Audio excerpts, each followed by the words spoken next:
As I listened to some presentations yesterday, and then again as I listened this morning, it truly struck me of how important it is that we come together to talk about providing care that puts us out of a job. Wouldn't that be great? And that really struck me this morning as we were talking about the new initiatives and what's going to be happening. But then I also had to take that step back and say we will continue in our careers as nurses and as members of society to deal with chronic illnesses. And one of the things that's important is to understand the impact of those chronic illnesses, not just on as the illness itself, but what happens as a result of that, and what are the kinds of things that happen because an individual has CKD. Well, we're good about that, right? We get what happens after someone has CKD and some of those negative effects, the anemia, the bone disease, issues with quality of life, challenges in deciding how we want to spend the rest of our lives. So I think what we're doing in this presentation is taking a look at hypertension. We've talked a lot about diabetes in other sessions, and we'll continue to talk about diabetes, but we know that hypertension is the second leading cause of end-stage kidney disease. In some cases, the hypertension is because of their kidney disease, but in many, many cases, as a causative factor, it's the reason they're on dialysis. So I think that's something that we really want to be aware of as we continue our journey in putting ourselves out of a job. So when we think about the focus of this session, what we're going to be talking about is the impact of hypertension on multiple organs. We get the kidney, right? We get the kidneys. We're gonna use that as a background, and but we're really not gonna talk about kidneys here. We've got that. Let's talk about the other stuff that hypertension is doing to our patients, what it's doing to their body parts. So we'll talk about the negative effects on the brain, vision, sexual function, and then we are going to talk a little bit about the lungs as well as the heart. And I put the heart last, not because I think the heart is boring, even though I kind of sort of do, but I put it last because, once again, we talk a lot about the heart. There's a lot about the heart in a lot of our professional journals. And so I think we feel a little bit more up to speed sometimes on the cardiac effects of this chronic illness, and we don't think quite as much about some of the other negative sequelae. So I guess the first question you have to ask is, what do we mean by downstream effects? It's a great title, right? But what do we mean by downstream effects? Throw out one word for me. 2 words, 3 words. I'll repeat them. What do you mean? When I say downstream effects, what does that signal for you? End organ damage. Absolutely. So we think about someone has high blood pressure, and what's happening to their body as a result of that high blood pressure? What's going on to do that? So we know that hypertension is called the silent killer. And it's called the silent killer because until that blood pressure is reasonably high, there aren't any obvious symptoms of that. And, I've been around the block long enough, so I remember those public service announcements when they were really saying, control your blood pressure, make sure your blood pressure, thinking about those downstream effects. And they were talking about control your blood pressure for your family, so you're there for your family and be able to take care of your families. So that then leads me to another question, because it's the other big piece of what we're going to talk about here. And so what do we mean by poorly controlled? Is it different than uncontrolled?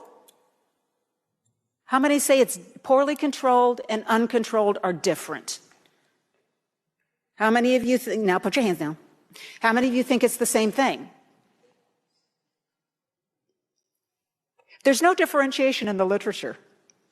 So maybe it's kinder to say Mr. Smith, I've been reviewing your blood pressure readings over the last 6 months, and we're just not doing a good job of controlling your blood pressure. It's just poorly controlled. Doesn't that sound nicer than saying you have uncontrolled blood pressure? Now, part of that's tone, but in many cases, we really are talking about pretty much the same thing. Poorly just seems to sound nicer somehow to do that. The other thing we want to think about is, as we think about hypertension in general, but certainly thinking about the downstream effects of hypertension, and especially uncontrolled or poorly controlled hypertension, we want to remember that we have a specific population that we care for that is especially likely to develop end organ damage faster than other populations. African Americans develop target organ damage earlier in their hypertension journey, as well as have an increased incidence of end organ damage with hypertension. So we want to remember that different populations are going to move more quickly or manifest the negative implications of this disorder earlier than other patients will. And unfortunately, our usual referent group, our comparison group, is usually white individuals, Caucasians. And so we always take a look at that. So the bottom line is, remember that we know that this is the second cause of end-stage kidney disease. No big surprise there. So when we think about what's happening in the kidneys, just as a quick reminder, because we know how that works, we know that we're talking about the arterial circulation, right?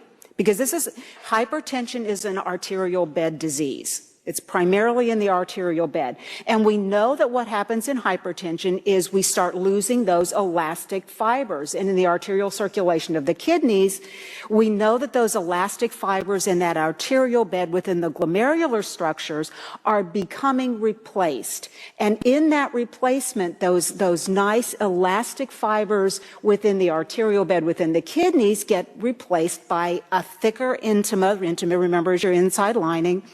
And that then results in a narrowing of that lumen. But think about elasticity. One of my favorite phrases is old lady underwear. Now, why is that? Well, first off, do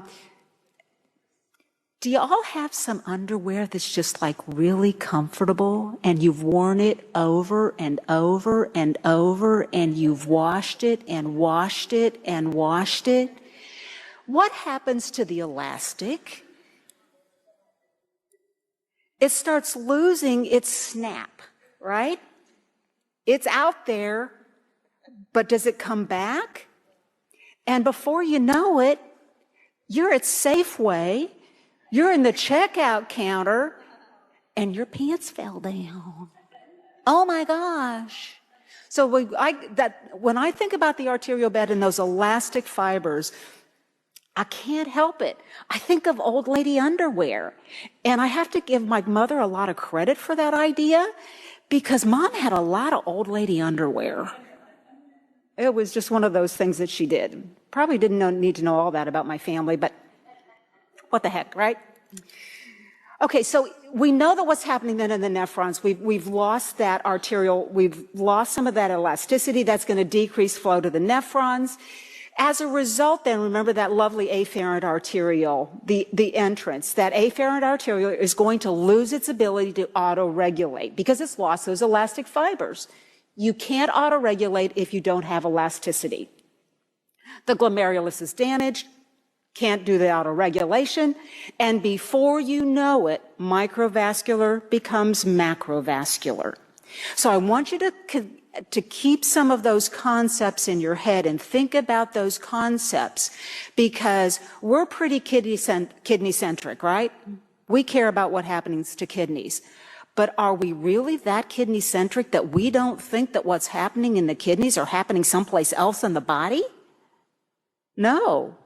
The same kind of things are happening in other organs of our body, that end organ damage. So we want to make sure that we think about that. And so that's one of the many ways that microvascular becomes macrovascular. So just kind of keep that in as we continue to think about this.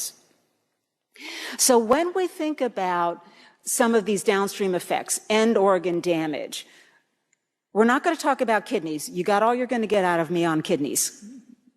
So what we're going to talk then is we're going to talk about what does this do to our brains? What does it do to our eyes? What does it do to we'll talk about heart later. And then what about sexual dysfunction? These are important, all of these areas are very important, and these are the areas where we have the most understanding, and you'll see most often in terms of some of the sexual dysfunction, or some of the downstream effects that we talk about. So as we think about, as we talk through this, I'm going to suggest that there is, at least for me, I always try to organize things in my head so that it's easier for me to remember some of this stuff. And so when I think about this, I think about it in terms of the hypertension trilogy. And when I think about the hypertension trilogy, I think of vasoconstriction, I think of resistance, certainly those are going to be connected, but I also think about inflammation. Inflammation is probably one of the areas of underlying disease process, systemically as well as locally, that we have learned so much about in the last 10 years. You cannot throw a rock at a professional journal, not that you'd be throwing rocks at them, but you can't throw a rock at a professional journal that talks about disease processes and not see something about the inflammatory effects. And so we all have an obligation to think about inflammation and how that affects and how that becomes part of multiple disease processes that we have in our environment and that our patients are dealing with. So if I think about how that trilogy comes down, it's going to, if I look at vasoconstriction, flow decreases, and there is a decreased supply to meet the demand. That makes sense, right? Overarching. Resistance. We're thinking about the vascular bed. You think about the heart. What's that vascular resistance? And then with inflammation, generally when we think about inflammation and the effect of inflammation, we at least initially have to think about that in terms of the endothelium. Because remember, this is a vascular disease. And so that endothelium, that endothelial lining is all the way through the circuit of the vascular system. But when you combine those effects, when you look at constriction, resistance, and inflammation, that is going to lead to a decrease in perfusion. Anytime you decrease perfusion, as we well know, there's going to be less oxygen and fewer nutrients available to the cells that are in those end organs, those downstream organs. At the same time, you're going to see both structural as well as functional changes. You're going to see damage. You're going to see changes in those arteries. And that's what's causing, if you just pull all of this together, if you take nothing else from this, from an understanding of this, it's going to be think about where arteries go, well, pretty much every place, and think about what those downstream effects are, because the end point of the downstream effects are going to be on the perfusion, nutrition, and damage end, because it's all connected as it continues to move forward.